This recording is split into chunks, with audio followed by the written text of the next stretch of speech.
Burma, the Burmese military dictatorship, is a Buddhist dictatorship.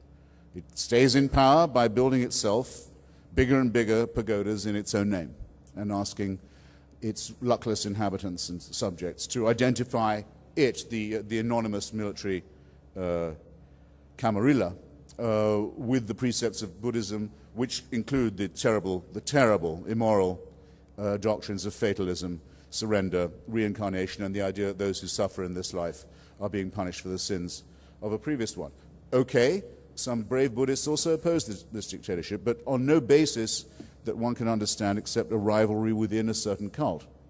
I've been to North Korea, the most perfected, the most perfected totalitarian system, probably in the history of the world. I've actually been to all the axis of evil countries, but North Korea, as you may know, is run currently by someone who's only known as Mr. Chairman, Kim Jong-il. He can't be called Mr. President because his father, Kim Il-sung, is still the president of North Korea. He's been dead for 10 years, which makes North Korea into what I call a necrocracy, or a thanatocracy, or a mausolocracy, but he's still the president. Kim Jong-il is only head of the party and the army, not of the state. You notice this, and he's considered to be a reincarnation of his father. You notice this leaves North Korea one short of a trinity. This is not an atheist state. It's the most worshipful and religious country I have ever seen. When I was young, I used to wonder, when they told me what hell was like, I could believe it.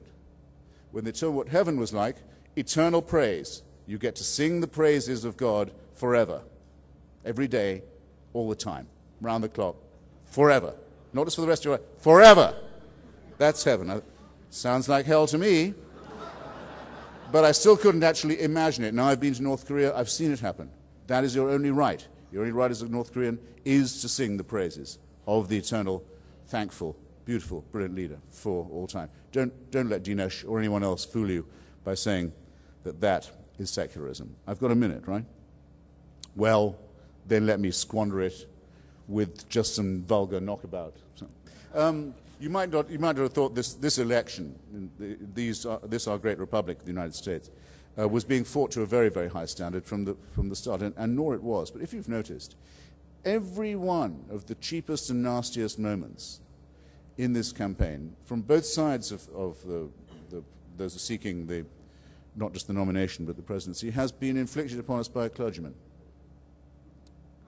All the low moments in this are the greatest secular, constitutional republic, the only country on earth with a secular constitution, the only one that has a constitution that doesn't mention the word God, anyway, and by design, has been subjected to a consistent attempt to degrade the political process by people who prove that anything is permissible to any thug, any bore, any demagogue, any racist, any creep who can get the word reverend put in front of his name.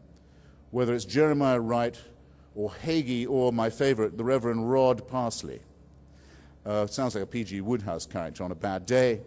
One of McCain's advisors who says that the mission of the United States is to have a holy war with Islam. In other words, don't, as we have been up till now, don't confine your apprehension, ladies and gentlemen, of this threat to in partibus infidelium, to those countries far away on the horizon and far out of our immediate ken, where barbarism and superstition reigns. Bear in mind that this nonsense, this idiocy, this evil, this wickedness is coming soon to a place near you too, and get ready to resist it while you still can. Thank you. Perhaps I'll begin by talking a little bit about the Archbishop Rowan Williams and Sharia. Somebody asked me the other day on a campus, what do you think should happen to him, the Archbishop? And I said, well, I think he should be horsewhipped.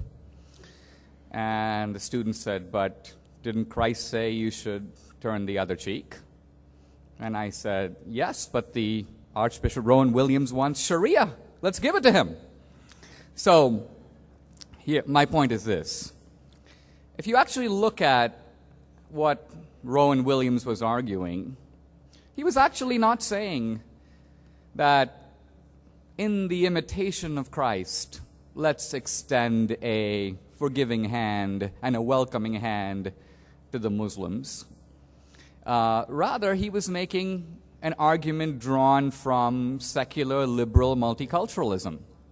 He was saying something not very different than you'd hear today on a university campus from a sociologist at the University of Massachusetts at Amherst who has never set foot in a synagogue or church, but who would argue something like this.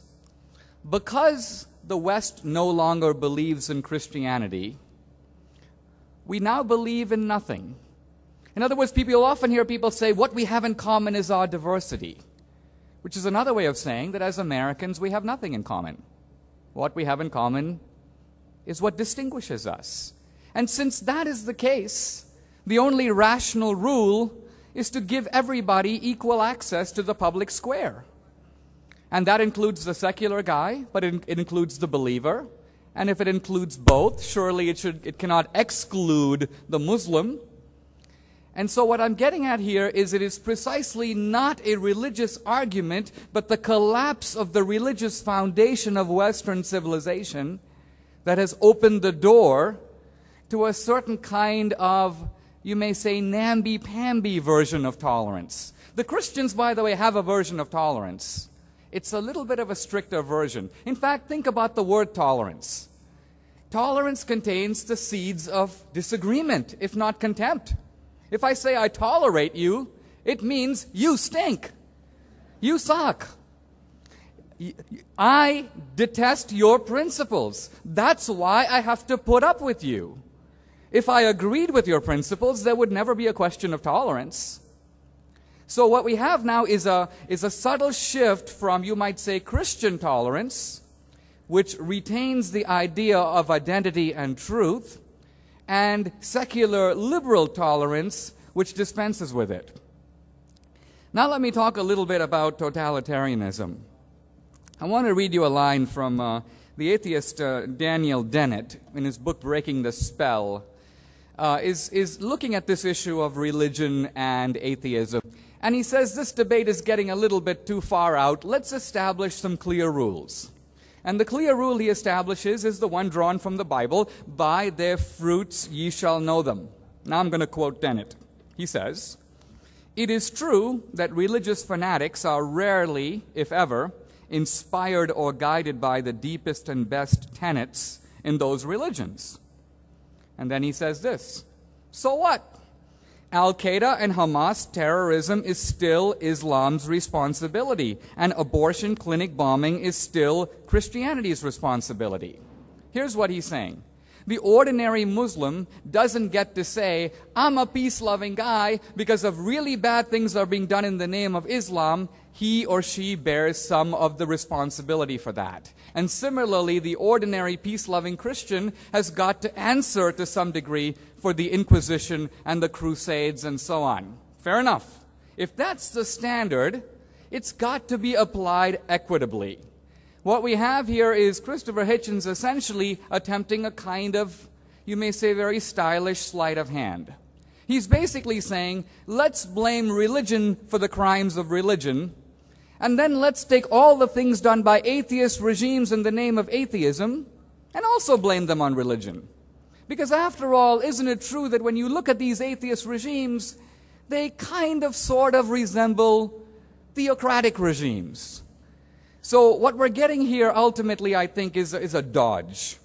If we're going to hold, if the ordinary Christian is responsible for what the Christians did, then the peace-loving atheist doesn't get to wriggle out from under the things that have been done in the name of creating the secular utopia. The 20th century was really an attempt to create secular utopia. It's failed miserably. So the one great experiment of secularism, of creating the religion-free society, has been terrible. Now you might say, well, what about the West? What about Europe? Remember that Europe and America, even in our secular moments, are still affirming principles that are part of our Judeo-Christian legacy. This is a point to which I will soon return. Thank you very much.